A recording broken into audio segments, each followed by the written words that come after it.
And greetings, happy Wednesday. No, Thursday. You know, when you're having this much fun, the days just run together. Happy Thursday. Welcome to the Steve Deace Show here, live and on demand on BlazeTV radio and podcast. I am Steve Deace. He is Todd Erzin. He is Aaron McIntyre. Jam-packed show for you today. Let us know what you think about what we think. I'll tell you about it here in a moment. But first, remember that you can always email us, steve@stevedeace.com. DEACE is how to spell the last name. Like us on Facebook, MeWe, Parler, and Gab. Follow me on Twitter @Steve Deace Show and Getter and get clips of the show that are free of censorship and also free to watch when you go to rumble.com/Steve Deace Show. I mentioned jam-packed show for you today. Towards the end of the show, we're going to talk about a new book with its author, which gets into what's called national conservatism and how to rediscover conservatism. We haven't nerded out on conservative ideology in a while on the show, so I thought, let's nerd out a little bit. Probably because we don't know what the heck it is. Well, that's one of the reasons why I gave up trying to define it myself. To me, it's always been an observational science. You're looking down through history at what has been proven to be by history itself and history's architect and engineer and orchestrator, what has proven to be good, true, and beautiful for human flourishing. As best we can do east of Eden, knowing that because we're east of Eden, utopia is not possible, and the worst forms of atrocity always occur every time we forget that. That's kind of how we've handled it on this show. So we've got someone who has written quite the exhaustive look at maybe trying to quantify that a little bit further. And he's a representative of the Edmund Burke Foundation, and that's a thinker that I think a lot of people respect. So we'll get into that coming up towards the end of the show. Aaron will have 3 non-political questions here at the bottom of the hour. I think Todd and I, knowing what one of them are, I think we will fight. So you, and I don't mean, we don't fight here the way Lindsay and Hackety do, right? When really we're just exchanging love taps, and I mean, some people would maybe even consider it to be foreplay. I think we have a real substantive disagreement here on this stage between Todd, who every once in a while likes to let you know he can be really wrong, and that'll happen here at the bottom of the hour, and then me. All right, so we will get to that. Now, I'm just calling the weather forecast, brother. Not making a straw man. No, that's yeah, looks like there's some. Man. Yeah, looks like Todd, some clouds on the horizon. Great reference. Also, I mercifully, and nobody complained, by the way. I didn't get a single email from somebody saying after I announced this last week, no, man, every chapter all the way to the end. In fact, I had people tell me, you know what? I had to just start the book on my own, separate from your study, to see, is it really that painful? I couldn't get past the first couple chapters. Yes, is the answer. It is that painful. So we have, as we've come to the end of Scott Atlas's book, our first book study series, we're doing 3 of them this year for Theology Thursday, trying this year to understand, now that it's out in the open more than ever, trying to study the beast known as the spirit of the age in its natural habitat and learn from the way it operates so that we can gain proper intel on how to defeat it in our day and age. And the first book we're starting with is Scott Atlas's A Plague Upon Our House, where he talks about his time at the end of the Trump White House, trying to fight back against COVID, which was actually what was ending the Trump White House. And as we got closer to the end, we thought it might be the end of us. All right. So I made the decision last week to cut it down to 2 more. Todd was even at the point that he was exhausted with the amount of bile that spews forth from these chapters. But being that he is Todd, of course, he would not come to me and ask me to relent. But you were obviously thankful when I voluntarily did. You didn't fight me either. I offered you no barriers to doing whatever you needed to do. And I didn't even ask Aaron what he thought, and I believe you just reflexively blurted out, "Oh, thank God," okay, or something along those lines. All right, so we're going to look at this for 2 more weeks. Next week, we're going to get into the conclusion of the book, because I do think that is absolutely a valid, worthwhile conversation. And then there's what we're going to talk about this week, next hour. This is the chapter when Atlas brings some of the alternative experts that we had on our show, or we quoted on our show. He brings them secretly into the White House to meet President Trump themselves, one-on-one.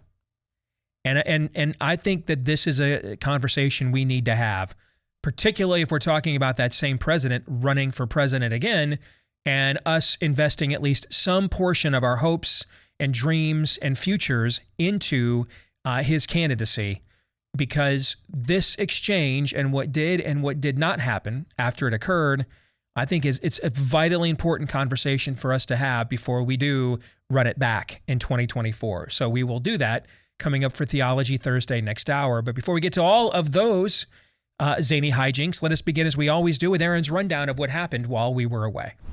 What happened while we were away, brought to you by We Hardly Knew Ye.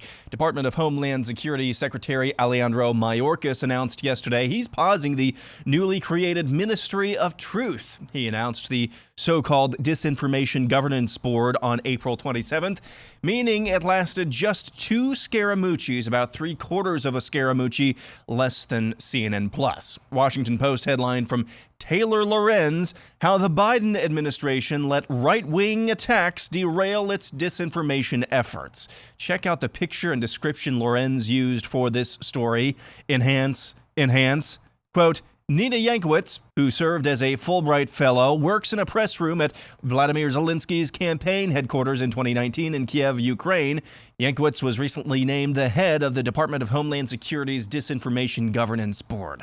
But that's not all. As Ron DeSantis spokeswoman Christina Pushaw pointed out on Twitter yesterday, Yankowicz actually worked for a Ukrainian organization funded by the U.S. government that did PR for the Azov Battalion, literal Nazis. So I'm sure that had nothing to do with the dissolution of the board. Speaking of Ukraine, former President George W. Bush was trying to condemn Russian President Vladimir Putin yesterday during a speech at his George W. Bush Institute when this happened. The result is an absence of checks and balances in Russia and the decision of one man to launch a wholly unjustified and brutal invasion of of Ukraine. Iraq, too. Anyway, 75. That is the Freudian slip of all Freudian slips. Let's listen to that again. And the decision of one man to launch a wholly unjustified and brutal invasion of Ukraine. Moving on, a Democrat witness testifying before the House Judiciary Committee on baby killing Wednesday declared that men can get pregnant and kill their babies. What do you say a woman is? I believe that everyone can identify for themselves. Okay. Do you believe then that men can become pregnant and have abortions? Yes. Amy Arambide is the executive director of the baby-killing nonprofit Avow Texas. She continued. So abortion should be allowed then, by your definition, for any reason, for any purpose, at any stage, right? I trust people to make decisions about their body, and then when relevant, I think that they need to consult their medical practitioners. Okay. And not if Congress. It is, listen, let me just ask you this question. If it is not lawful and morally acceptable to take the life of a 10-year-old child, I assume you agree with that, right? That would be wrong, correct? I believe that. Okay, that is and wrong. A 2-year-old child, same thing. That would be murder. We would all agree that's wrong. Then what is the principal distinction between the human being that is 2 years old or 9 months old or 1 week old or an hour old than one that is 8 inches further up the birth canal in the utero? What's the difference? Why is it okay in the latter case and not the former cases? I trust people to determine what to do with their own bodies. Wow. Full stop. Checking in on MSNBC and TV personality Donnie Deutsch. We don't have the economy on our side as Democrats. So you have to scare the bejesus out of people. The way to scare it is say, this replacement theory, this is not just coming from some dark corner of the web. This is the Republican platform. Make them own it. He's talking about the Great Replacement, an American Marxist strategy to marginalize white people through immigration. Joe Biden's approval rating has hit a new low in the NPR Marist College poll. He's sitting at 39% favorable to 56% unfavorable. Amongst Gen Z and millennials, he's minus 40, 26 to 66. He's also underwater by nearly 30 points with independents. Another pro-Democrat poll, Quinnipiac, finds his approval rating at an all-time low with Hispanics 26 approved to 60% disapproving. And now this. You remember this Idaho mom in 2020 who was arrested by police for taking her kids to a playground during the lockdowns? Yes. You guys gotta go.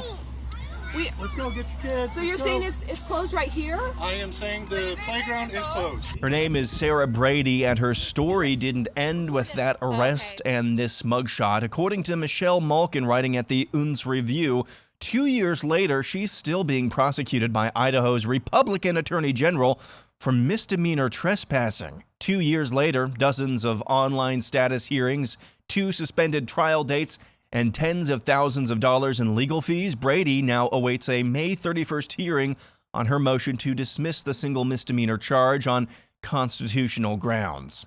That Republican Attorney General, Lawrence Wasden, who's won the job 5 times, was beaten in a primary election this week by former Idaho Congressman Raul Labrador. And that's what happened while we were away. Yeah, we featured that story in the conclusion of Fauci and Bargan. Her husband, also a cop.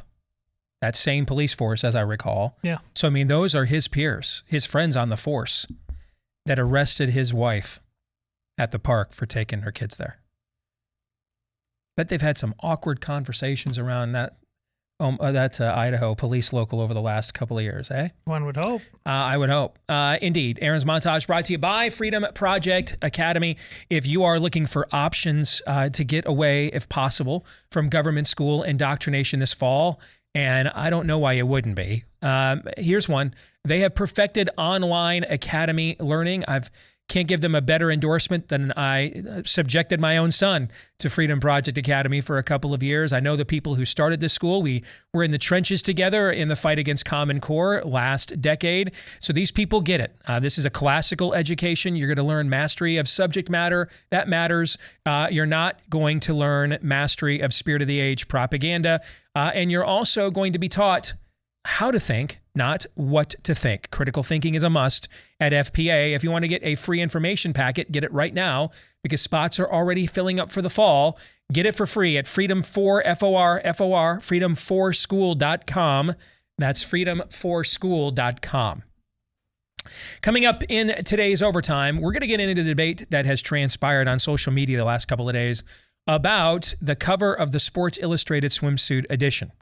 And I just think I might be uniquely qualified to comment on this for 2 reasons. One, I have fought my own battle with the bulge and very publicly over the last 10 plus years. And then number 2, I used to work for Sports Illustrated, like recently. I know the management there firsthand. I had my own run-ins with them and how they tried to smear me and chop up my work here at the Blaze and edit it and make it look like I had said things that I had not said and then tried to smear me with that. And then I beat them when they tried it. I beat them and got my position restored. And then shortly after I made my point, I'm like, I'm not working with these fiends anymore. Then I resigned after I won and made my point. But I have some firsthand experience with this, and I want to discuss it in the Overtime today at blazetv.com/Deace, because if I thought this was about expanding the definition of beauty to something that is more achievable to the modern American woman as opposed to an unattainable standard that may actually cause even more shaming and cause us to even more now circle the drain. Well, I guess I can't reach that standard, so I might as well eat even more. I might as well, you see what if I thought that's what they were trying to do, I probably would not care and we wouldn't discuss it on this show as 3 guys. Having worked for them, I'm fairly convinced and fairly confident that's not what they're trying to do here. So we'll talk about that in the Overtime today. blazetv.com/Deace. Again, that's where you can go to watch it later today. We'll record it right after today's show, and then it will be uploaded for you to watch there at blazetv.com/Deace. And that's also where you can go to get a discounted subscription today to Blaze TV, just $10 a month. Let's get to what's in the montage. And Todd, I want you to share with the audience when I sent you guys that link that Yankowicz, is that her name? Or Yankowicz? How's it pronounced? I don't know. I've been saying Yankwitz. Scary Poppins. And by the way, the using Scaramucci as a term of that was exactly measuring time. Moochies, yeah. That was freaking brilliant, brother. Okay, but let's just go with Scary Poppins, okay, or Karen. But when I sent you guys this morning that photo of Scary Poppins in basically Zelensky's control room, okay, war room trying to get him elected head of Ukraine in 2019, I think it was.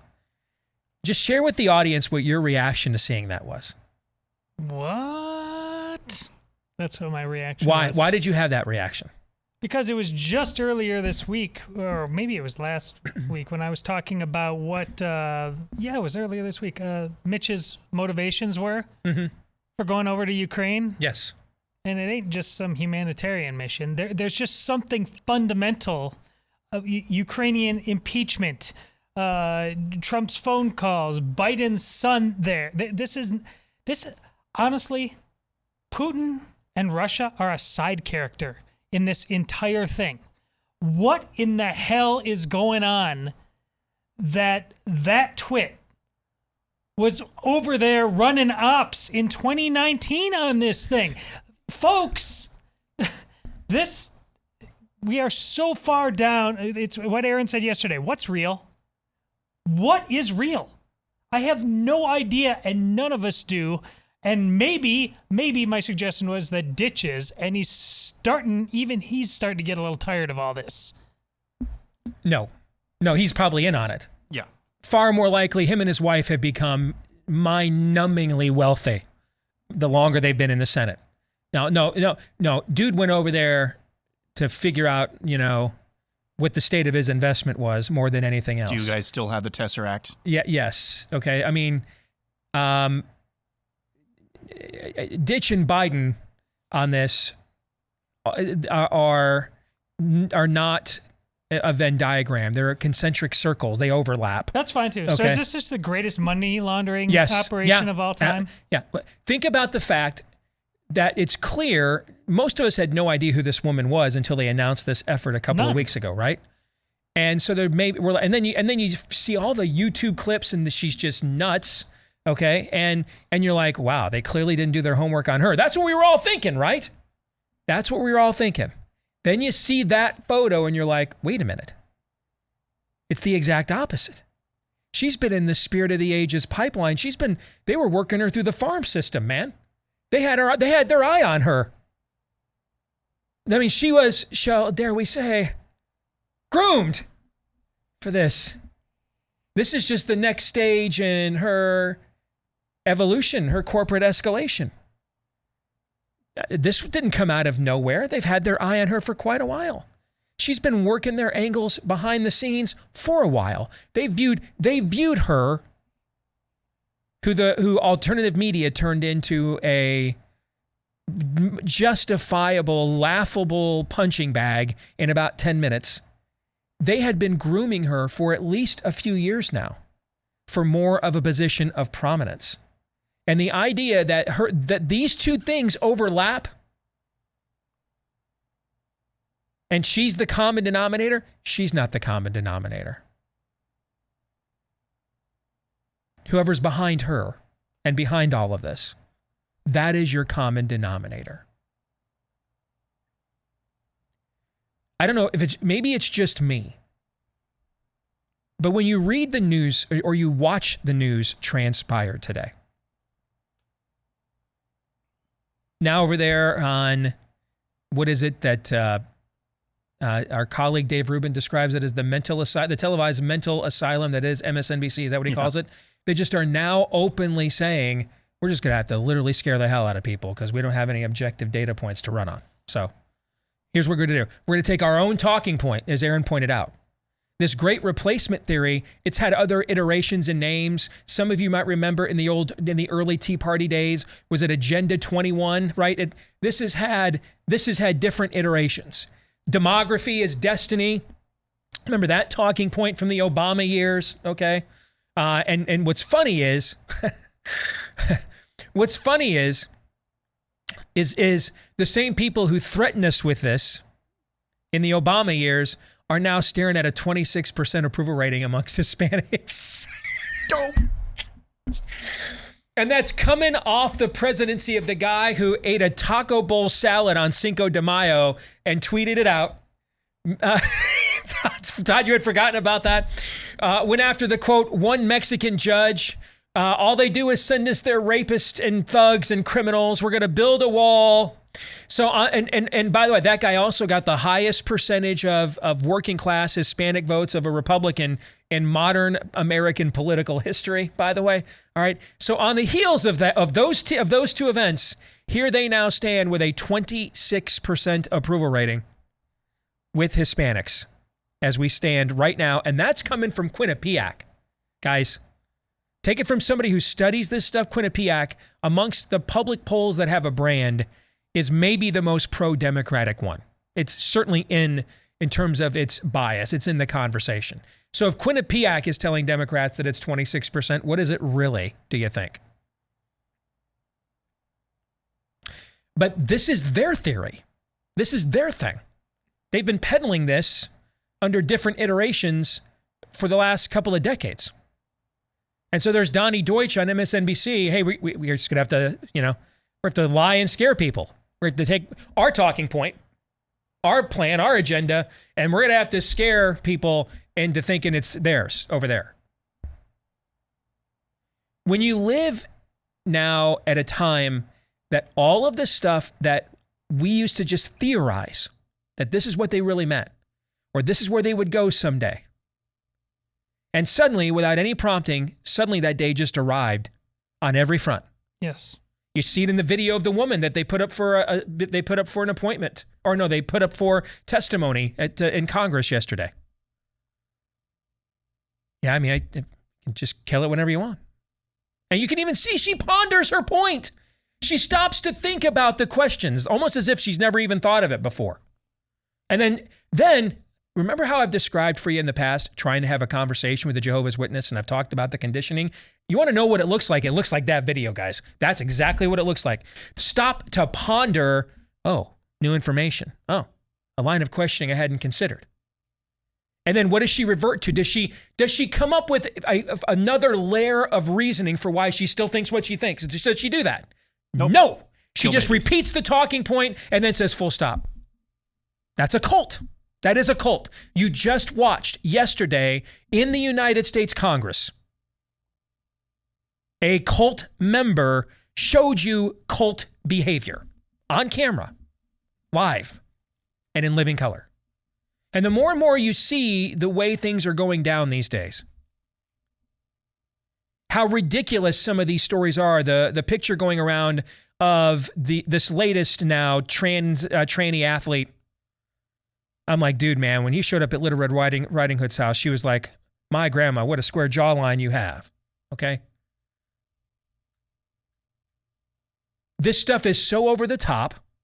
It's so ridiculous. It's so obvious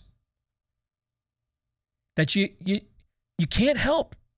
If you understand the signs of the times in which we live, you cannot help but wonder if everything that we are witnessing now, every contest, every issue, and every controversy is specifically devised to create a sorting.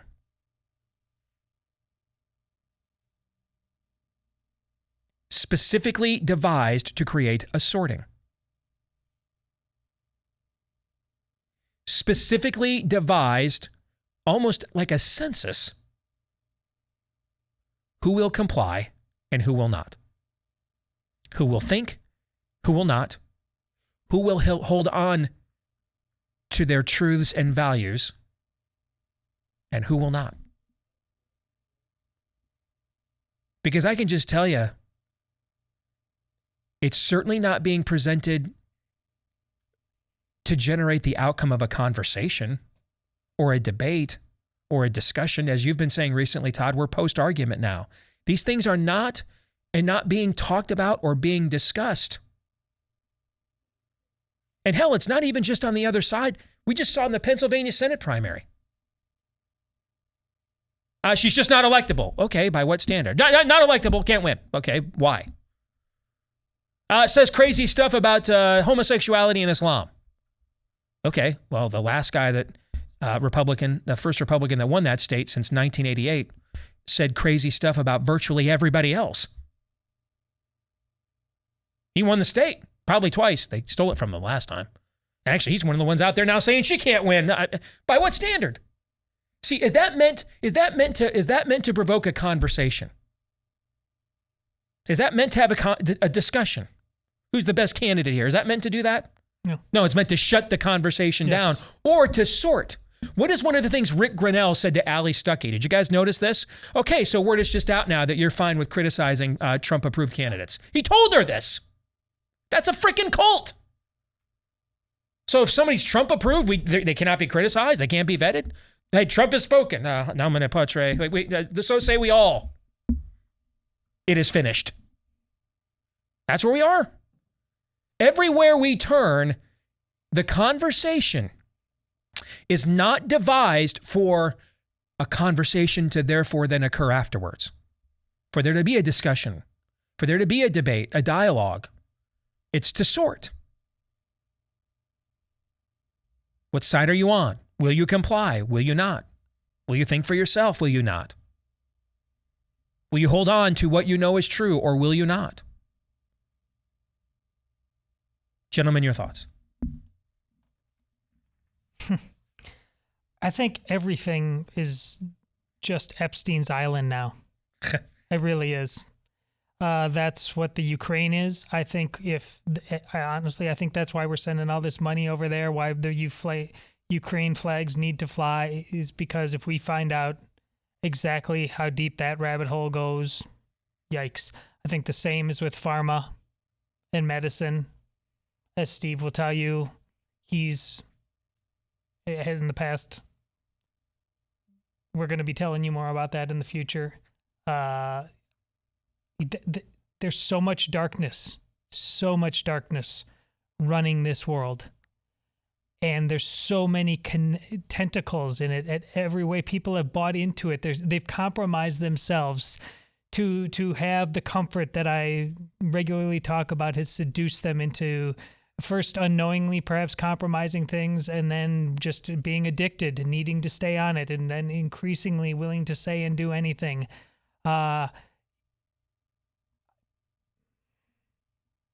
It's a time for choosing.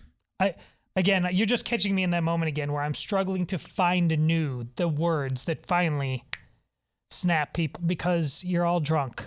You're absolutely all drunk if you think anything resembling a return to normal is anything but your own death sentence, or when you're dead in the ground, your children's. Well done. On the other hand, though...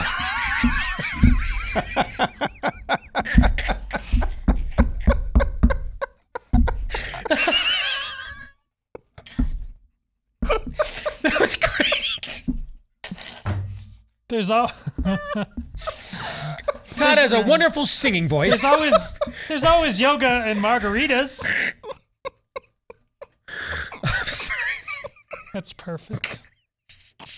I don't even remember what I was going to say. It doesn't matter, but say something anyway. It doesn't matter. On the other hand, it's actually good that the darkness is outing itself now. At least the lines are being drawn every day, which is better than we could have asked for 5, 6, 7 years ago.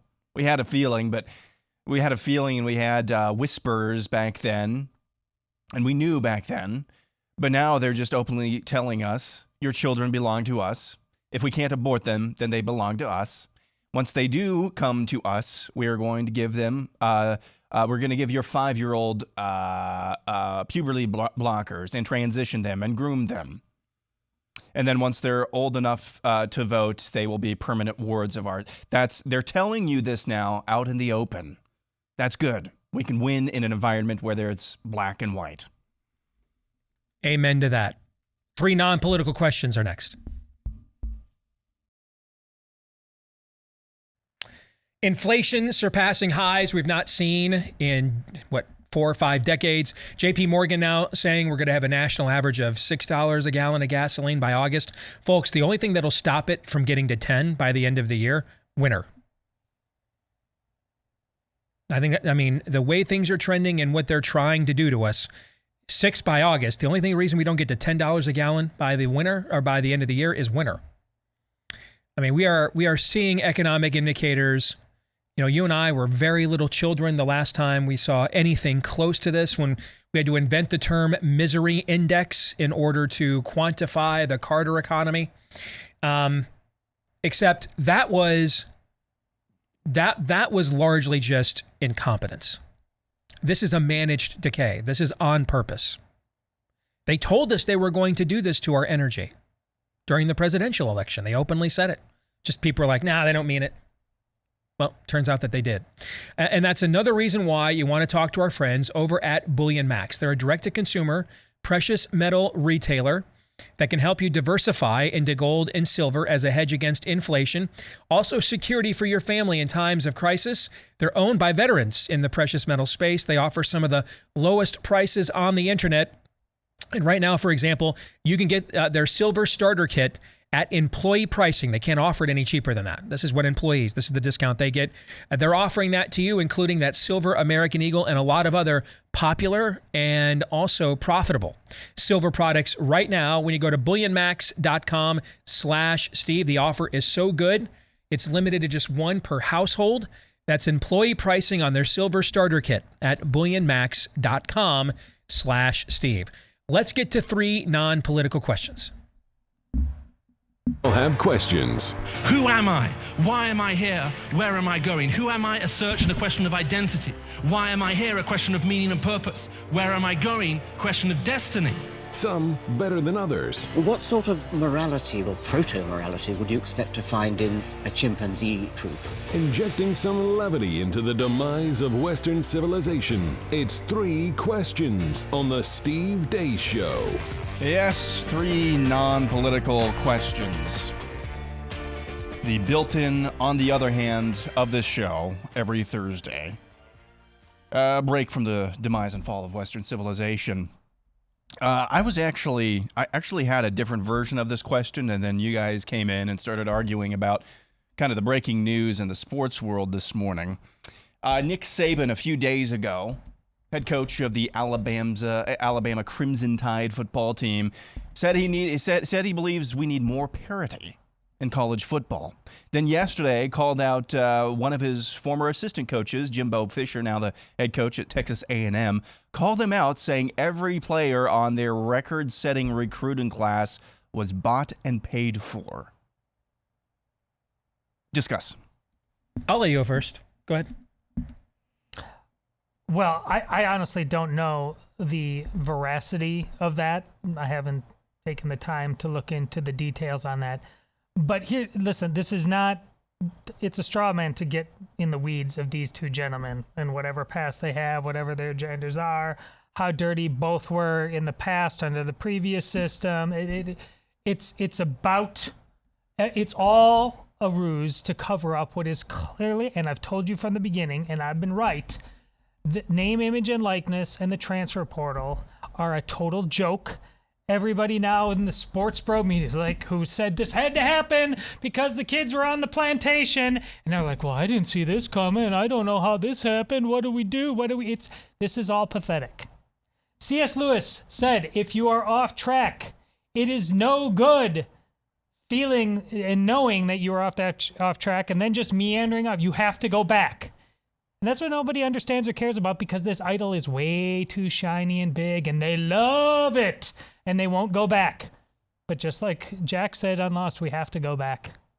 It's the only way, and everything else is a lie. It doesn't matter if Alabama's coach was dirty in the past, if he's trying to do a new gloss on things.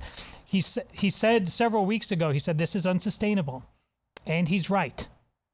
So you can hate him all you want. We talk about this on the show. You want Dave Rubin, the other people like that. We're in this position now where, hey, if you're right on this issue, you're right on this issue.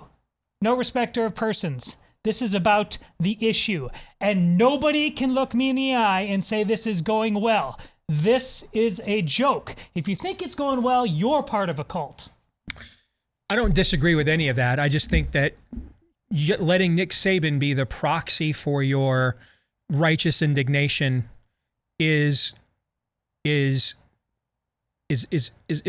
respectfully misguided, because he created much of the very angst and system that you are railing against right now. I mean, he was bragging last year during training camp that his quarterback, Bryce Young, had an 7 or 8 figures worth of NIL endorsements before he had played a snap. That's true. Okay? Nick Saban created this situation. What Nick Saban did, and I say this, by the way, I don't care. How many times have I said this publicly? I don't care about paying players. I don't care about NCAA rules. It's a corrupt organization. I care about NCAA rules about as much as I care about NIH and CDC guidelines. And how much do I care about those?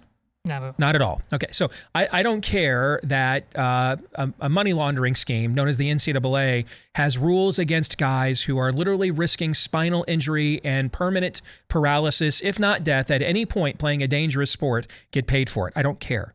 So I don't say this morally. I don't care that Nick Saban likely, and I believe absolutely, created financial remuneration to accomplish unprecedented levels of dominance in recruiting. I don't care, especially given the results he got. It ain't like he's Jim Kreiner at Iowa State. Okay, he put that program on NCAA probation, and they still sucked. I mean, the dude he had to still maximize the talents of those players that he got that way, right? Had to still turn them into players. So, in my opinion, the fact that I believe he absolutely did it the old-fashioned way doesn't take away from his greatness at all. He still had to turn them into developing. He still had to get them to play as a team. He still had to keep those guys. I mean, you bring a lot of those kinds of guys and you pay them like that, and they're prima donnas. They get into problems, stuff off the field. It ain't like an Urban Meyer at Florida where, oh man, I hate to read the police blotter in the morning. Most of Alabama's kids, you watch them being interviewed and stuff, they're salt of the earth kids. They buy into the process. They buy into the team. So this is not, I'm saying all that because this isn't I don't have some misguided moral argument. I don't care. My argument is that Michigan should be doing the exact same thing. Okay, so fair? Have I made that point enough? Mm-hmm. Okay. That all being said, Saban took the old game and of what has went on with a wink and a nod at a lot of places for a long time, especially in the SEC, and he upped the stakes in the ante and created an unprecedented monopoly. What he's really upset about here, I believe, has nothing to do with the future of the game. That's just beyond laughable. It has everything to do with the fact that Texas A&M used this process to outbid him. A&M has a level of endowment that blows Alabama away. It's one of the richest universities in America. And they finally got themselves an actual real head coach after messing around and not getting a triple-double since R.C. Slocum got run out of there 20 years ago. So A&M's got his ducks in a row. We haven't hired one of Saban's assistants, who, as Jimbo Fisher said this morning, hey, I was on those staffs. I know how we did it. Maybe y'all want to investigate this. And I think what happened is I think Saban is rattled. And he went full Gary Hart yesterday, if you remember that reference. That's when Gary Hart was besieged as he was surging to the front of the Democrat race for president in 1984. He was besieged with rumors that he was knocking boots, humping around on his wife. Remember that story when we were kids? And Hart flat out and indignantly dared the media, I am not. Follow me around. And so they did. And like a day or two later, a week, or I don't remember how long ago it was, but it wasn't much more longer ago, they found him out on a boat making out with Donna Rice. Okay. Saban's pissed that now Jackson State, he mentioned them yesterday with Deion Sanders there, that they can get a kid or two that maybe he wanted. His job is getting tougher. That's what now there's all kinds of places that maybe in the past, because A&M was a school that was frequently targeted by NCAA investigators in the old 70s and 80s days of Southwest Conference shenanigans, maybe didn't want to play that game to that degree any longer, considers itself a higher standing academic school than a lot of the public universities in the SEC. But now they're like, oh, hell yeah, we're all in. We can do whatever we want. We've got a Notre Dame, Stanford-sized endowment here. Unleash the Hounds. And by the way, we're in the same division and we beat Alabama last year with our backup quarterback. I think that's what all this is about. And I think you're seeing uncharacteristically undisciplined Nick Saban. And so now the gauntlet's been laid down. And you saw Jimbo Fisher respond that way this morning. Hey, why don't you take a look at, take a look at the stash of rocks over in front of his glass house. This is the system he created. He perfected it. He kicked all of our asses with it. He created the most dominant program maybe in modern American sports history, pro or college. No, we're getting somewhere. This is about jealousy. I think that, and so the other schools are now doing the same thing and going to try to go over the top rope. I think this is nothing other than I don't think anybody has any high point here. This is a guy that has taken it full advantage of this system, and credit to him for it. And then he still had to win with the players he got. That's no easy task. Sometimes it's even harder to get that many good players to play together than it is to kind of create an esprit de corps with a chip on your shoulder. I don't think it detracts from his accomplishments at all, but he did do it. And don't lie to me and claim otherwise. You're a fool. And now other schools are like, all right, we're in, and we got more money than you.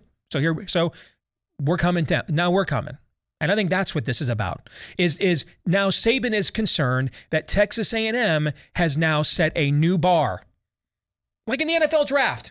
So you see a team went out there and paid a guy who's a third wide receiver, Christian Kirk, an insane amount of money during free agency. And now all of a sudden the Raiders are offering your Packers the house for Devontae Adams, and receivers are getting $25, $30 million a year deals. And on draft day, you saw with that new market, a bunch of NFL teams panic and say, we don't want to pay wide receivers that. So let's trade our guys or go draft rookies that we can keep for cheap for 5 years. Because why? The wage scale changed. And that's what Jimbo Fisher and A&M did this offseason. They reset the market. And maybe it's not a market that will be as easy for Alabama because Alabama doesn't have the money or the booster base that A&M does. Very few schools that play big-time college football in America do. I happen to root for one of them, which is why I'm really pissed off we don't play this game, okay? But that's what I think this is about. I think it's all Craven, nothing more, nothing less. I agree with all your points. I just don't think they're applicable in this process whatsoever. I'm certain this is all about those who are fine turning college football into Vegas, and they realize they're part of that, and they don't have the stones or the wherewithal to do the right thing to make college football what it's supposed to be. So they're finding straw men to gloss up and blame. Yeah, all the people blaming. Most people blaming Alabama's coach can't hold his jock in terms of being able to be a leader of men over and over and over again and crafting the legacy he has. This is all nonsense. Sports media has lost its damn mind. College sports has lost its damn mind. That's what this is about. It is a total distraction for everybody realizing how wrong they really were about name, image, and likeness. And if you roll the tape, I was right about it from the very beginning. This is a farce and a disaster. One more quick question before we move on. Do you agree with the statement? College football is suffering because, generally speaking, there's too much money involved. Also, college football can't go away because there's too much money involved. Yes, wholeheartedly. Yep. Yeah, pretty much. Question number 2. Which would be the hardest to deal with? Time traveling 200 years in the past, 200 years in the future, or staying in the present day but absolutely knowing no one whatsoever? Just kind of a clean reset of your life. Oh, going 200 years in the past, man, it's not even close. No electricity, no running water, no pizza delivery. Going 200 years in the past, not even freaking close. That's not even debatable for me. 200 years in the future, today would be 200 years in the past. So you would, you would be facing the same thing, just on the other side. Yes, but I would be facing it with presumably an advancement of the things or a bettering of many of the things I take for granted. Basically, you're asking me, would I rather be Little House on the Prairie or Buck Rogers? I'd much rather be Buck Rogers. Isn't it obvious it's the third one? Isn't it? You're talking about what happened to Spider-Man, right? You don't know anybody you love. That's it. It's not even close. I can get new people to love. New people can find to love me. That can happen. I'm not alone. He didn't say I was alone in the world. But you see, isn't it just like Spider-Man? So you see the people that you love. Okay, I didn't take the question. I took that as a starting over point. Yeah, reset it. Basically, reset. Nobody knows who you are. Okay. You don't know anybody. Nobody knows who you are. Well, here's the question, though. When that happened to Spider, maybe it didn't sire children or anything of that nature. All right, so maybe I didn't think about it in depth. So what happens to the kids that I sired? They don't know you. Okay, but they exist? Yeah. Okay. So not changing your answer. I might not be as sure about it as I thought I was, but the clearly the one I would not even consider is going 200 years in the past. I would not even consider that whatsoever. That's the worst answer, in my view. That's not true. What's wrong with the past? Wait, that's where we get conservatism from, the past. I know, and I love reading about it. So you're going with the third one, Todd? Here in the future, now is the future, and we don't know what a dude is. You know, it's not better automatically just because it's the future. I totally agree with that. Yeah, I agree with that too. Yeah. All three of these, you're going to be alone in the world, essentially. That's what I'm saying. Going to the past, it's going to be harder, but at least, the people of the past are maybe a little bit closer to reality than we are right now. So that would be number one for me, with least difficult to deal with. Number two would be the future, because you don't know. I mean, imagine going from 200 years ago. Main methods of transportation is horseback, and now we've got jets. That type of technological leap would be kind of difficult to deal with. And on the pace we're going on right now, especially in Western civilization, don't think that would be fun. There's a fallacy in your point, though. In all three responses, I go somewhere where nobody knows me. I literally just said that. I know. That's why I said it again. That's the fallacy of your question. Oh, gotcha. Yeah, because in all three places, I go somewhere where somebody doesn't know me. Correct. Everywhere. So I think the most difficult to deal with would be the current timeline. Okay. 2 questions. Theology Thursday is next.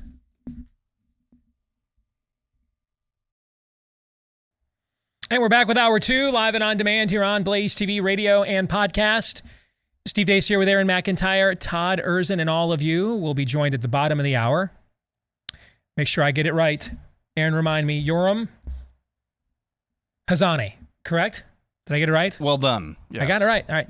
Yoram Hazony has written a fascinating book looking at what is conservatism now? What is it now? We'll get into that conversation and why it is important. And I've been seeing this new term in the last year or so. Our buddy Josh Hammer uses it a lot as well. National conservatism. What is that? We'll get into that and more coming up at the bottom of the hour. Don't forget that you can email the show, steve@stevedeace.com, DEACE. Like us on Facebook, MeWe, Parler, and Gab. Follow me on Twitter @Steve Deace Show and Getter as well. Rumble.com/Steve Deace Show is where you can go to get clips of the show for free and free of censorship. You can also follow me on Truth Social @RealSteveDeace, which reminds me, I think I forgot to post there the last 2 days. Since I can't access it, how I post everything else, I keep forgetting about it. So @SteveDeace is where you can find us on Truth Social. Also, realestateagentsitrust.com is where you can find a real estate agent that you can, trust. And this company was created because Glenn Beck and some of his buddies found out the hard way. You can't just take those real estate agent listings for granted. Sometimes they don't walk the walk when it comes to talking, or what they talked and said. And anyway, in these unprecedented times, make sure you go into these unprecedented real estate market times with an agent that you can trust, as I try to butcher this live read even more. When you go to realestateagentsitrust.com, all right, trust that website, not my grammar and syntax. That's realestateagentsitrust.com. All right. We are now to the penultimate portion of our grueling, arduous, difficult, precarious study. Can I throw any other words in there that would adequately describe what this has been like? Painstaking, study of Scott Atlas's book, A Plague Upon Our House. My time in the Trump White House trying to save America from COVID stand, basically.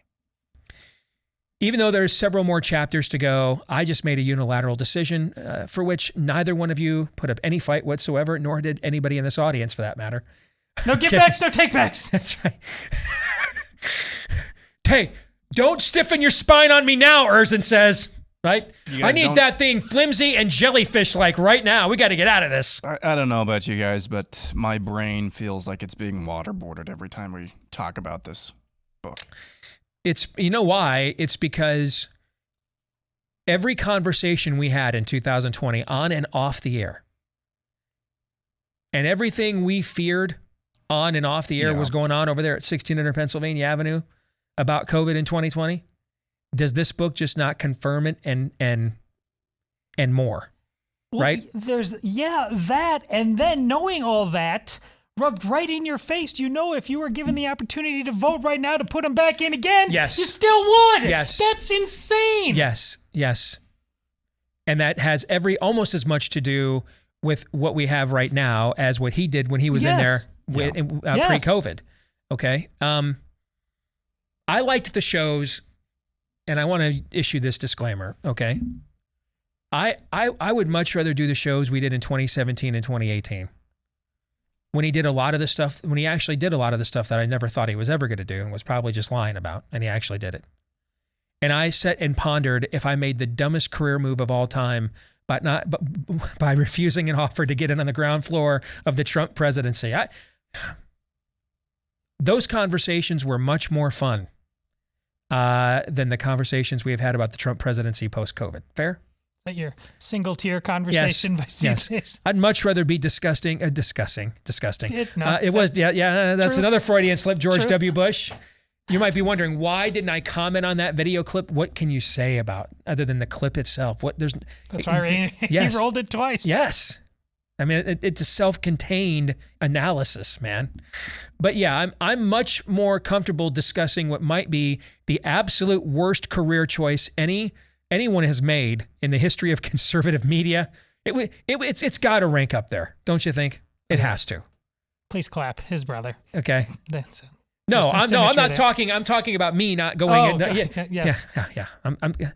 And when you look at career choices in conservative media, can you off the top of your head name 3 or 4 choices that are, on the surface, dumber than me refusing a chance to an offer to get on the ground floor of the future Trump presidency? What's dumber than that? And remember how we were, when you and I broke it all down, we were so convinced it was smart. It was the right play, right? To not do it. Yeah, we're so freaking morons. Let's just be honest. No. Yeah, we voted for George W. Bush twice to save America.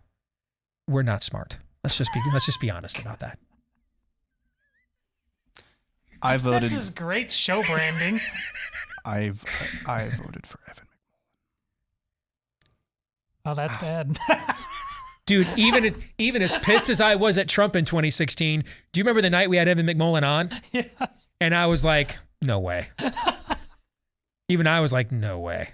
I mean, that guy couldn't answer questions. No way. Look even I drew the line at the McMuffin or whatever that dude's name was. That's how bad this book is. We are just destroying our own careers in real time right now. Yes, because we'd rather talk about that. True. That truth doesn't hurt nearly as much. And that truth hurts. That truth hurts. Let's light ourselves on fire right now. Like that is guy. preferable. That is absolutely preferable to listening to this homily series one more time. All right. But we had to cut it short for our own state of mind, even more so than your own. But we're going to do this 2 more times. Next week, we're going to look at the conclusion of his book because I think there's some valuable insights to discuss there. But this week, I think we have to talk about this chapter. And this is where Trump meets the experts, the real ones, the ones that are actually following data, real data, that are unencumbered by an agenda, that have various political, pre-existing political ideologies, by the way. They're just actual scientists. Jay Bhattacharya, Martin Kulldorff. These are some of the names you guys heard us quote quite a bit during that period of time, right? Or in some cases, we had even some of these people on. Well, Scott Atlas arranges in this chapter for some of these folks that he's also in contact with constantly to meet the president. First of all, it has to be done in secret. Think about this. It's like a teenager that has to sneak out of the house to go on that go on the date with the guy with the man bun on the motorcycle, so mom and dad don't know until they hear the engine, roaring away from the house. I mean, he's the most powerful man on earth and doesn't have control of his own schedule to just sit there and say to his staff, noon, in the middle of the day, bring Jay Bhattacharya in from Stanford. I want to talk to him. This has to be done in secret, not to just get around the media, but his own staff, his own task force.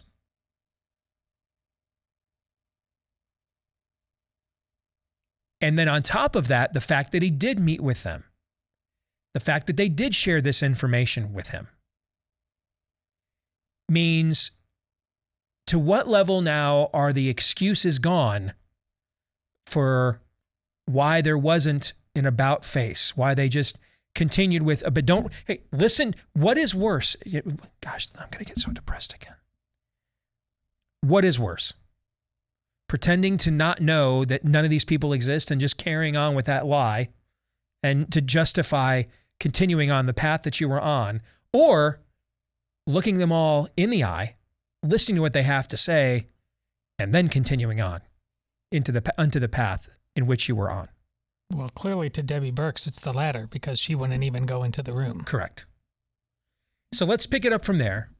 And I wanted us to make sure we discussed this chapter because there is more than a reasonable chance that if we are to survive until 2024 as a people, we are going to have at least a portion of our hopes and dreams invested in him as a counter standard bearer to what we have now, right? So don't we kind of need to know, did we learn anything? Because Trump's done a few rallies since he left the White House, right? Mm-hmm. How many times he said, and you know what, guys? I met this guy in the White House, Jay Bhattacharya, brilliant guy from Stanford, knows his stuff, right? Kind of guys we're going to be appointing next time I run, all right? Get rid of that Tony Fauci guy. And we're going to listen to guys like Jay Bhattacharya that are real scientists, don't have an agenda, and love the truth. Let's bring Jay. Hey, give Jay a round of applause here. Have we done that? No? Have we even brought Scott Atlas out to one of our events or even asked? Not that I'm aware of. Well, Steve, maybe they wouldn't come. They don't want to be seen with Trump. Okay. Has he given them a shout out? Has he mentioned their names? You know what I'm saying? He just keeps talking about the rich Johnson & Johnson Yeah, guys. a guy whose jab had to be taken off the market. By the way, there is, this is how bad it's gotten with the Pfizer jab. Are you ready for this? Of course. Now JAMA, their own corrupted and biased journals, of which JAMA is either number 1 or number 2 behind only the New England Journal of Medicine.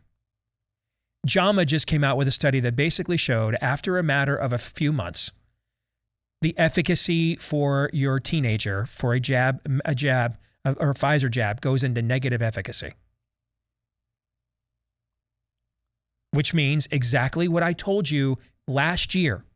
Most of last year I told you this, and they're now admitting it's true.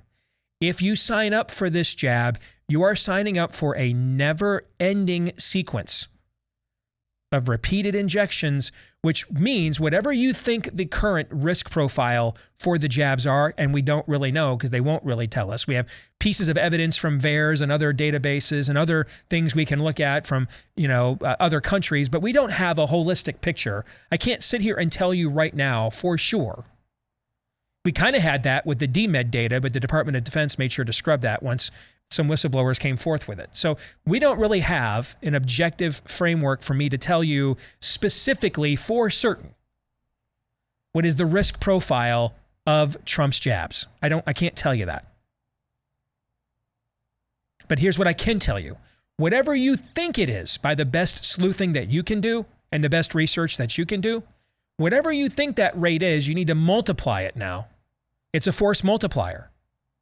Because that risk is going to, if the efficacy turns negative after several months, they're going to ask you to take them repeatedly in a never-ending fashion. You'll be taking these injections over and over again.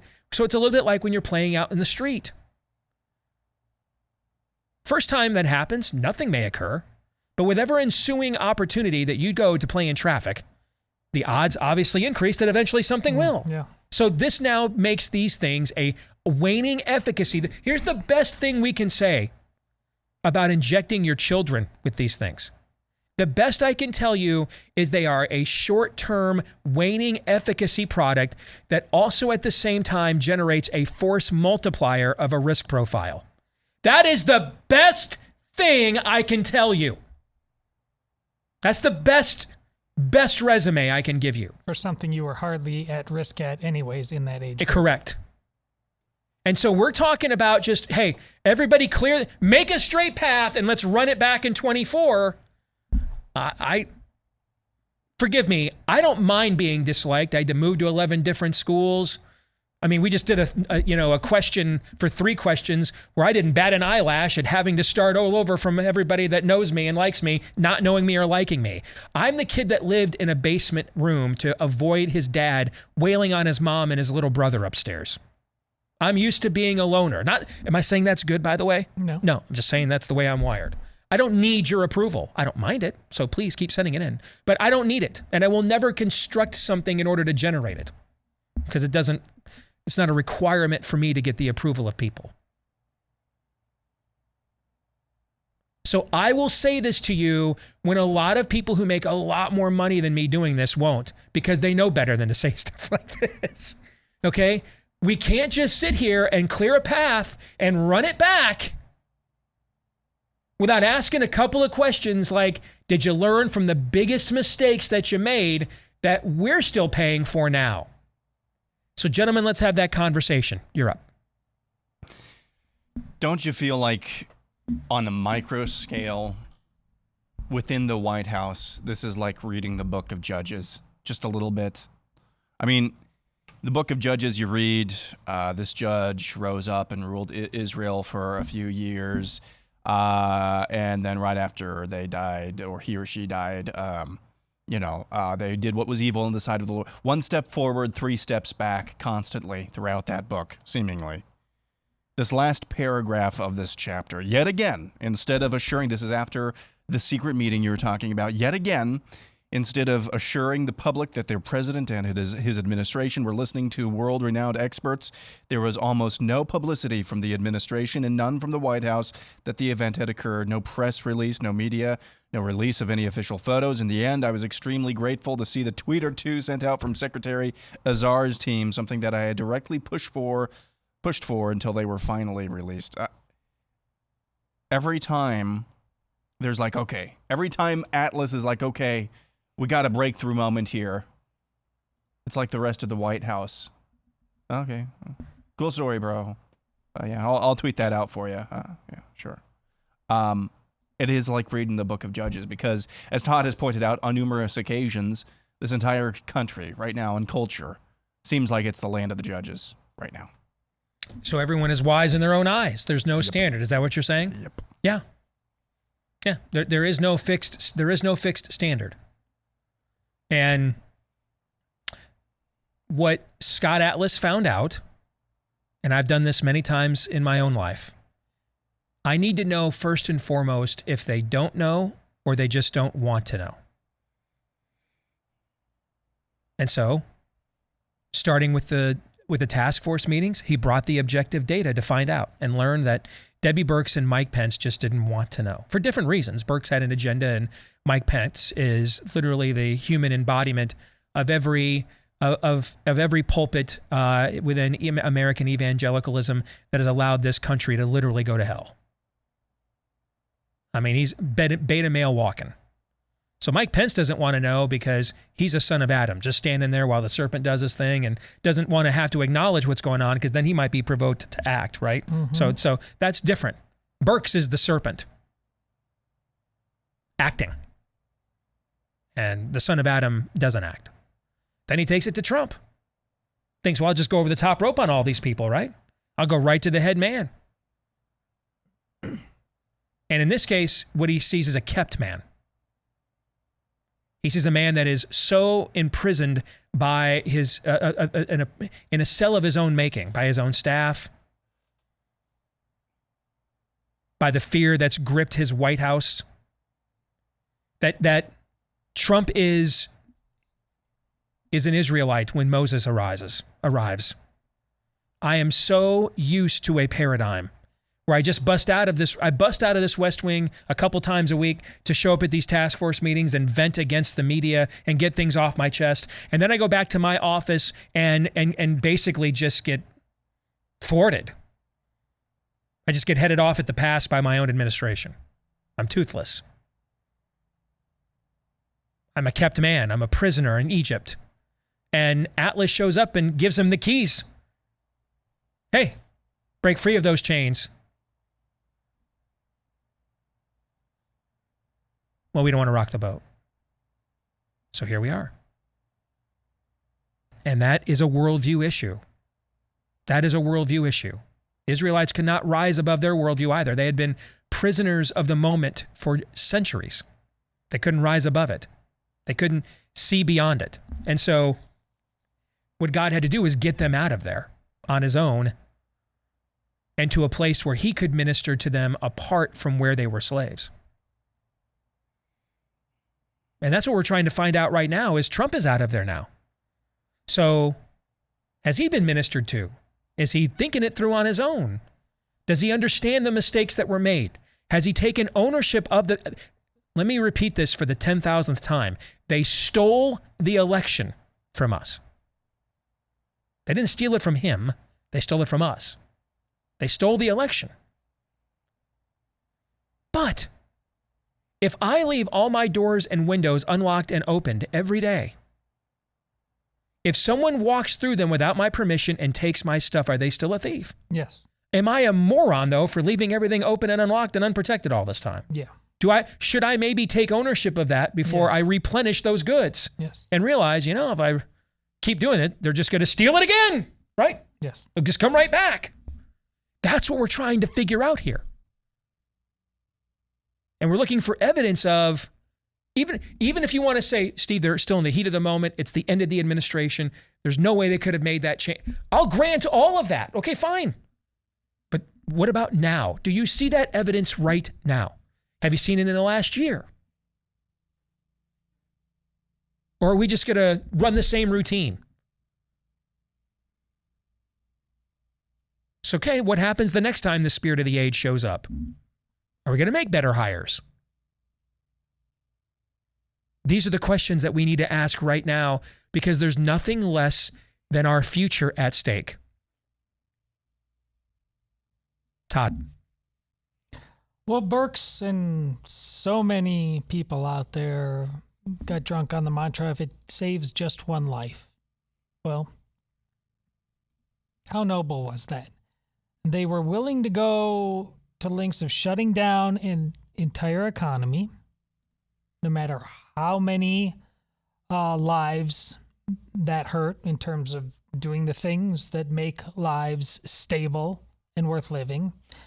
Mask indefinitely, and that's still going on right now as we speak, no matter how much data there is to show otherwise. Jab endlessly, and I don't need to repeat what Steve just said, and we've known that for a very long time. That's not new information. All of that. But when shown, okay, life is really important, I'm in with you on that, like Scott Atlas was. But how about this? And I brought in a bunch of other really, really smart scientists to say, maybe there's just an easier way. And she wouldn't even go in the room and listen. That's the most important thing about this slog through this book to understand.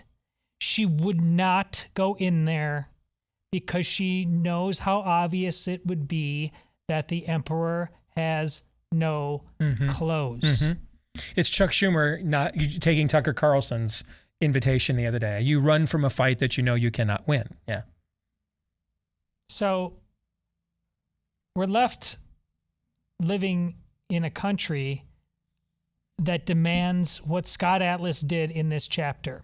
When he's been planning this thing and these guys are getting out here and these are doctors at elite institutions who normally to talk with them, meet with them, you'd have to wait for whatever reason. They were willing to just basically come to the White House and sit on hold in a green room for the second they could get in. They believe so much in this cause.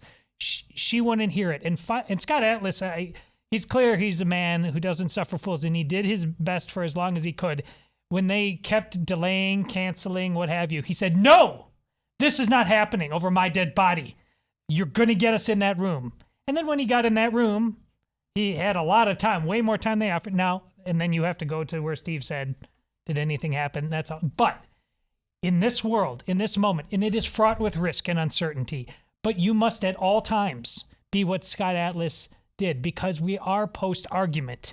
You simply must command the situation at all times and all places. I wish there was an easier way than that, but there simply isn't. They are going to lie, cheat, and steal, and there's no reason to expect amongst people with no moral code that something like common sense or decency would kick in. As a Christian, if you're thinking that at all, why?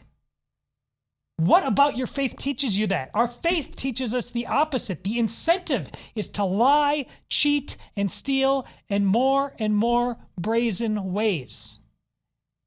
So when Scott Atlas did that, I actually had an epiphany. Like, I honestly don't have a frame of reference.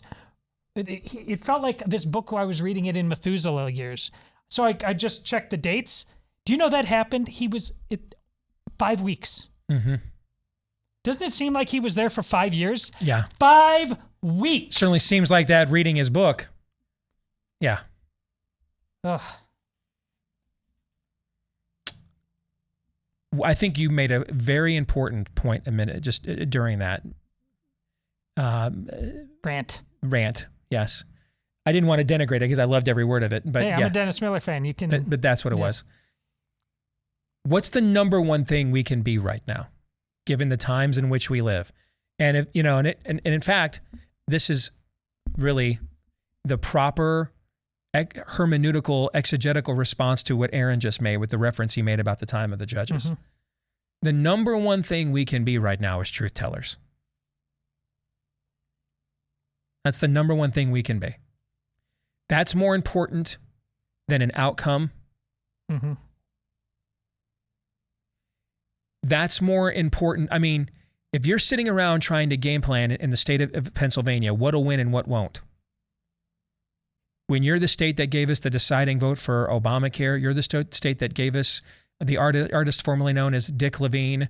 You're the state that gave us Jerry Sandusky. You know what I'm trying to say? Mm-hmm. Your state doesn't need your game plans and schemes right now, brah. That's not what your state needs. I'm not saying there's never a time for game plans and schemes. I'm not saying that. I mean, there's a whole book about it in the Bible about a game plan and a scheme. It's called Ruth. Boaz game plans and schemes. And he's the hero of the story at the end for doing so. There is a time and a place for game planning and scheming. Okay? This, though, if we're living in the kinds of times that Aaron is talking about, now, you might think Aaron's metaphor is incorrect, and if you do, well, then we would listen. But if we are living in a time of the judges sort of time, schemings to count and plans to counter schemes and other plans ain't going to cut it.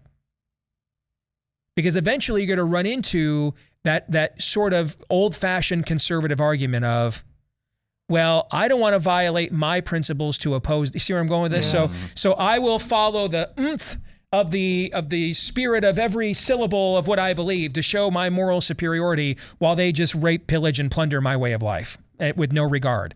You can't out-scheme schemers. You can't do it.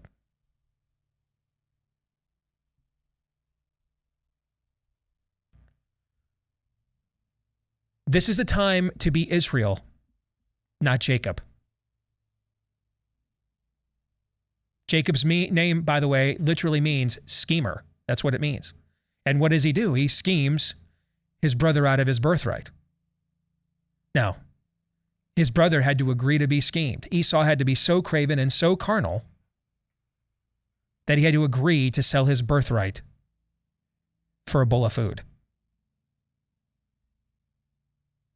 But when the time comes now for Jacob to become the scion of a new covenant, a new way of life, a community that will be a light to all nations. He's given a new name, Israel. We aren't going to Jacob our way out of the time of the judges here. We have to Israel our way out of the time of the judges here, where we're wrestling with God, not with the things of men. We won't out-scheme them. Take it from me. I worked on the campaign. We got our asses kicked by Trump's ability to scheme and to plan. He's a master planner and a master schemer.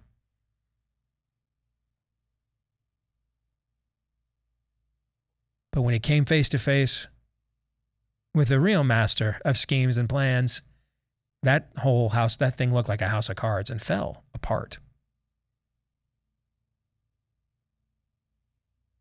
I guess this is another way of me asking, does Donald Trump know what time it is? What kind of cosmic stakes we're really playing for here? Does he understand that on any level? Because if you don't understand that after what they did to you with COVID, and you don't understand what they did after what they did stealing the election from you, then I don't know. I shudder to think what else they would have to do to us as a people to get him to see what time it is. It is not 2016. A lot has transpired since then. And we need to find out right now if he understands that. More in a moment. All right, let's get to it. The name of the book, it is called Conservatism, a Rediscovery. Yoram Hazony is its author, and we are pleased to have him join us here today on BlazeTV radio and podcast. Yoram, my name is Steve Deace. How are you, man? Hello, good to be on. I want to begin with a term that I have seen bandied about a lot over the last year. A good friend of our program, Josh Hammer over at Newsweek, uses and identifies with this term, national conservatism. What is that? Well, you may have noticed that the folks calling themselves conservatives in government and public life in America and in other democratic countries for about the last 30 years have been attached to an idea of what they call liberal internationalism or liberal world order. The concept was that after the fall of communism, after the fall of the Berlin Wall, Americans and Europeans had this great idea about how to free the entire world by imposing a kind of a worldwide administration, which expressed itself sometimes in invading foreign countries like Iraq and Afghanistan, and sometimes in bombing other countries, but in general in trying to coerce the whole world into this kind of liberalism. A lot of these people actually called themselves conservatives, and those people who resist this plan, in order to distinguish ourselves, we called ourselves national conservatives, in order to emphasize that, like the more traditional conservatism, that we're interested in a world of independent nations. Mm. And of course, given that we live in a world where there is not, for example, like when I was growing up, I'm a child of the 80s, and it took me a while to get out of this mindset, Yoram, pardon my French, of we're America, bitch. I mean, that was kind of my mindset growing up as a kid from the Reagan 80s, right? You know, but even before the emergence of Trump, I had to look at the mission creep in Afghanistan. I had to look at I didn't really think we were truly honest about bringing freedom and democracy to Iraq. I thought we were just using that as a talking point to create what basically amounted to a pro-American state that gave us a beachhead within the Middle East to hit our opponents should they ever try a 9/11 ever again, only to find out about 5 years into it, oh snap, we are really actually going to try to bring freedom and democracy to Iraq. This is going to be a disaster. And it turned out to be maybe the worst foreign policy escapade in all of American history. And I had to live through those experiences to sort of shake myself from my, child of the 80s America versus the Soviet bloc, and that's not this. Evil is much more decentralized now, so we probably need to be and more nationally focused now. As a result, I kind of hear some of those echoes with you, and so when you see the vote just 5 minutes ago, 86-11 in the U.S. Senate, to send $40 billion to defend the borders of Ukraine, while at the same time that body has done literally nothing in order to stop outsourcing our own borders to drug cartels and human traffickers, you think what? Well, I think, and I've written, I think that the America's foreign policy focus, does not need to be only internal to America's borders. I mean, I agree with you completely that it's catastrophic to not care about America's borders and not enforce them. But America does need to concern itself with defending itself also in the long term. I think that the main problem with the focus on Ukraine is that Russia is not the main rival overseas. China is. China is about 10 times the problem that Russia is, and unfortunately, American governments and governments in general are not actually very good at multitasking, even though we pretend that they are. So I think that Russia is a security threat, but it's primarily a security threat to Europe. And so we had a few weeks ago a national conservatism conference in Brussels, where the main point was European countries have a very large, they have a very large economy, which is multiple times the size of Russia's, but they don't arm themselves. They don't defend themselves. And the idea that the United States should continue to concern itself with the defense of Europe is absurd, both because it infantilizes the Europeans. It turns them into children who aren't able to defend. They don't invest in their own armies, and they're not able to defend themselves. And then something happens, and they look to America. America needs to refocus. It can't be everywhere. The idea that America can be everywhere is absurd. It's absurd, but it's been disproved in practice. And America has one foreign policy goal, and that's to deter China from becoming the world's hegemon. But I don't think that requires American armed forces to be everywhere. You mentioned Ronald Reagan. People don't remember that the actual Ronald Reagan, not the one in our imagination, he never invaded anything larger than the island of Grenada, which is, right? Yeah. Right close to America's shores.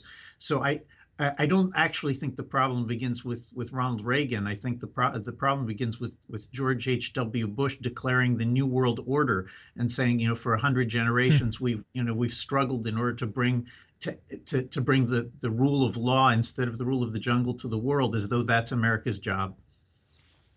I've often defined conservatism on this show as not an ideology as much as an observational science. What has history and then history's ultimate conductor, architect, revealed to us through the ages that is good, true, and beautiful for the human condition east of Eden, and then we would be wise to reflect that and conserve that. A definition of a word is what its root word means, and the definition of conservatism is conserve. And so we should seek to conserve those things that have been revealed to be true, good, and beautiful for human flourishing east of Eden, and then discard and oppose those things which have proven not so. What are your thoughts on that as a definition? I could not agree with you more. And if you don't mind bringing in an expert a little bit bigger than me, Edmund Burke himself, in Reflections on the Revolution in France, says that politics has to be an experimental science. He says exactly what you just said, that it's a matter of many generations of effort on the part of each nation. Each nation figures out different things. We look to see what works and what doesn't work. And just like we can see that what we're doing right now in America and Europe is not working. Conservatives are exactly as you say about identifying what works, what brings the goodness, and where necessary, restoring things that used to work that have ceased to work. What's the biggest challenge you think we have right now? The year 2020 was a unmistakable watershed in the history of America and democratic nations, I'd say. From about the 1960s, the ruling ideas in America were liberalism, were individual liberty and individual equality.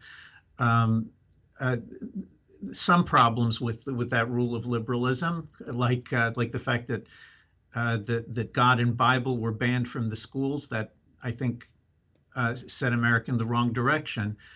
But liberalism wasn't, it wasn't the worst thing in the world, it turns out, but it was incapable of preventing the worst thing in the world, which is what we're watching now, the takeover of almost, most of the important institutions in America by woke neo-Marxism.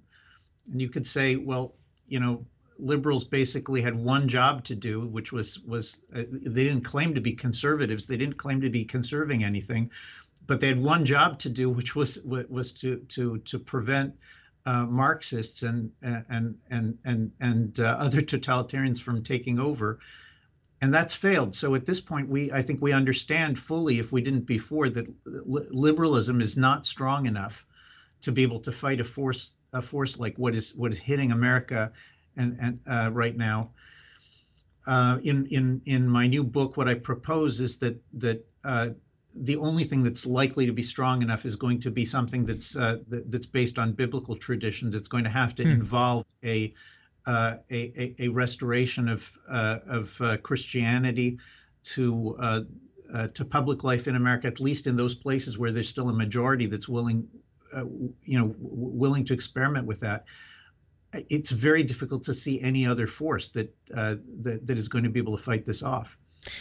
It's funny you should go there, because I find myself, and when I started doing this full time for a living 15 years ago, I might have said these things privately or in exchanges with people who were like-minded, but the idea that I would go on the air and use the term demonic as part of my everyday vernacular or analysis of situations, I just didn't envision that it would be that blatant and that obvious, or even accepted by an audience to use that in my nomenclature. And yet the cosmic stakes that we see playing out all of the time, it just seems trite to refer to it as liberalism or Democrats.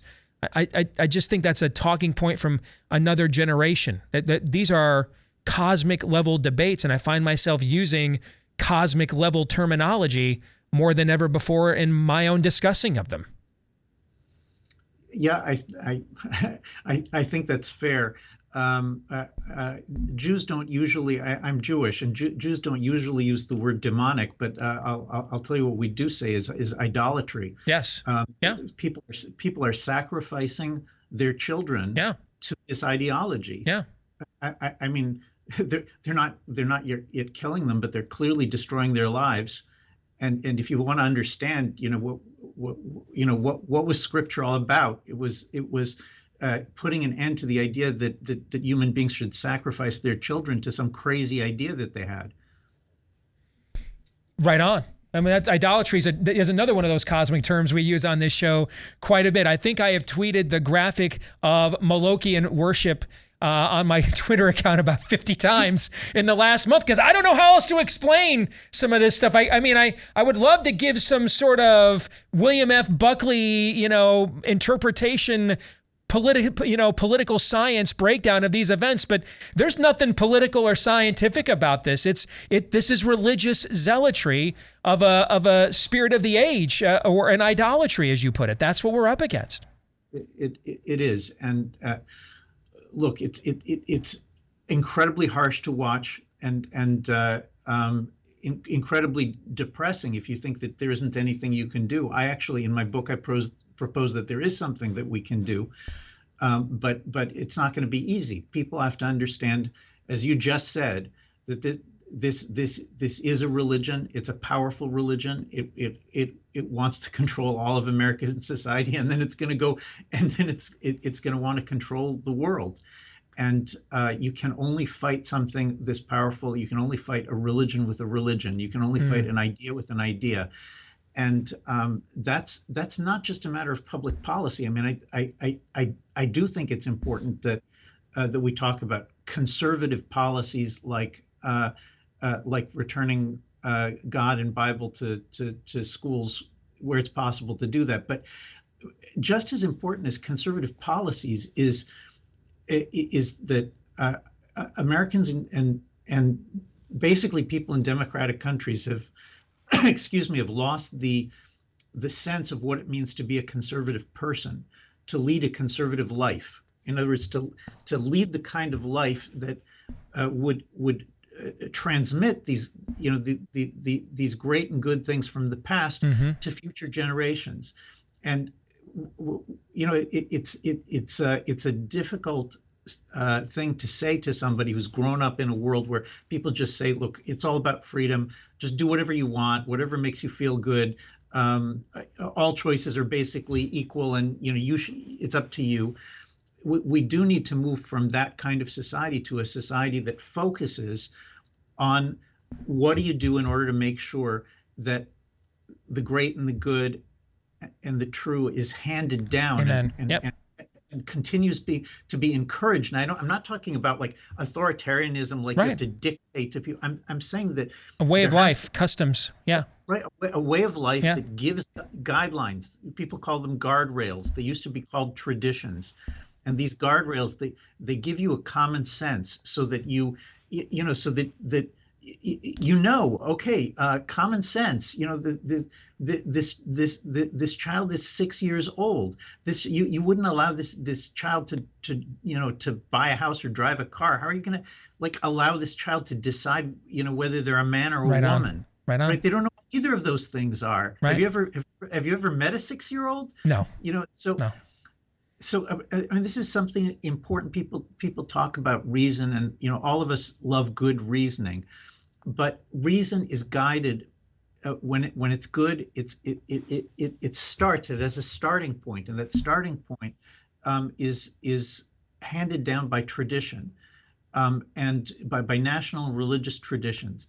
And when you tell everybody, look, there's no need for tradition because you can, everybody can just reason and everything will be okay. So then you don't have an answer when people say, well, I exercised my reason and I figured out that, that there's multiple genders. Right. I mean, these people are tenured professors, who are making this stuff up. And you can't say they're not reasoning. You can only say that their reasoning is leading them to horrific, evil conclusions.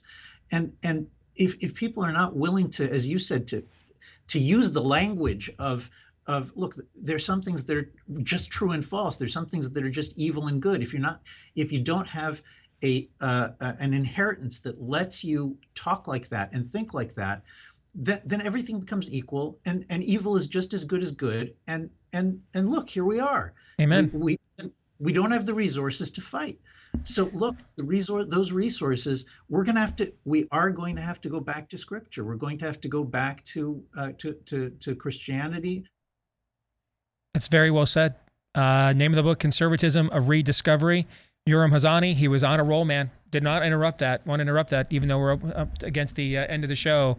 Phenomenal work, Yoram. Thank you for joining us, brother. We just scratched the surface of it, folks. If you want to get the book for yourself. Thank you, man. Appreciate you. God bless. Take care. Thank you very much. God bless you. You bet. All right, that'll do it for today's program. We're going to stick around and do the overtime for Blaze TV subscribers. For the rest of you, we will see you tomorrow. And until then, John 3:17.